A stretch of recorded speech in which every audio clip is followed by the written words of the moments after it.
ولما بقى صاحب البيت يديكي 50 جنيه ويقولك يلا بقى وريني شطارتك واعملي لنا غدا، اسكت؟ لا طبعا، لازم اقوم كده واتنحرر. امال ايه يعني؟ انا ست كده محدش يتوقعني. هتقولوا لي ب50 جنيه اقول لكم اه، وهاتوا ورقه وقلم بقى وتعالوا ورايا عشان انا كل الجديد عندي. ايوه انا كل الجديد عندي. أنا مش بقولك في الاول كده الطماطم جبت الاربع طماطميات دول ب5 جنيه، ماشي، اقل يعني من نص كيلو بحاجه بسيطه. ورحت جبت بصلايه دي كانت عندي ما اشتريتهاش، ولو هتشتريها ب3 جنيه يعني مش قصه، ماشي. وايه قرنين الفلفل دول كنت جايبه ربع، كان عامل كام الربع كيلو؟ كان عامل 5 جنيه. خدت منه كمان فلفلايه، ماشي، وخدت الطماطمات اللي انا جبتهم دول، وجبت كيلو بطاطس. ما صرفتش ال50 جنيه كمان. شايفين بقى؟ شايفين انا بتعب قد ايه عشانكم؟ المهم قطعت الطماطم كده ورحت ايه، هقول لكم دلوقتي كمان الموقف اللي حصل لما عملت له صينيه البطاطس ديت ودخلت له بيها. قال لي ايه ده بقى الريحه دي؟ انا شامم. قلت له استنى ده انا هفاجئك.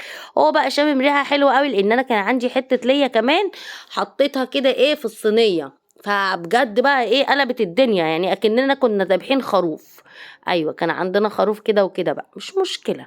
اعملي بقى لايك بقى انت وهي، اللايك ده مش بفلوس على فكره، وكمان علقي بنقطه ولا حاجه عشان ترفعي لنا الفيديو. تمام. جبت بقى الصينيه بتاعتي ونزلت بقى بالخضار اللي انا قطعته ده، اللي كله على بعضه ما كملش ب20 جنيه لو هتشتريه. يعني بصي ما تقوليش ما فيش، احمدي ربنا، الحمد لله غيرنا مش لاقيه. حطينا فلفل اسود وملح. وهنا بقى ما تكتريش في البهارات اللي موجود عندك، حطي شويه بابريكا لو عندك، ما عندكيش خلاص حلو جدا الملح والفلفل الاسود. وكنا طول عمرنا بنعمل الاكل كده يعني. ده هي الافتكاسات الجديده دي اللي بوظتنا والله العظيم، ايوه بوظتنا. يلا مش مشكله، كمان هحطلك تطبيق حلو قوي ببلاش بقى، بما ان احنا بندور على حاجات ام ببلاش.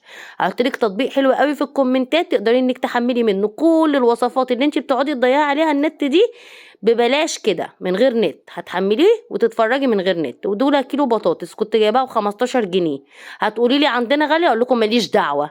انا ماليش دعوه عندكم غاليه ولا مش غاليه، انا عندي ب15. قلبتهم بقى كده كويس مع بعض. وكان لو عندك شويه بهارات بقى حطيهم. ودول بقى شويه شوربه كنت كده مكمراهم بقى بحته اللي هي دي، شفتوا؟ حطيتهم بقى كده وحطيت رشه زيت بس كده. عملتش اكل ولا ما عملتيش اكل ما عداش ال50 جنيه. احسبيها عشان انا مش عايزه حد يخش يتكلم معايا ايه ويقول لي مش عارف ايه. ودخليها ارميها في الفرن او على عين البوتاجاز. اذا بقى انت شايفه ان الوصفه دي حلوه ونفعتك اعملي لها لايك، شايفاها وحشه يا اختي اعملي اغضبني، انا بحب اغضبني. يلا باي باي بقى.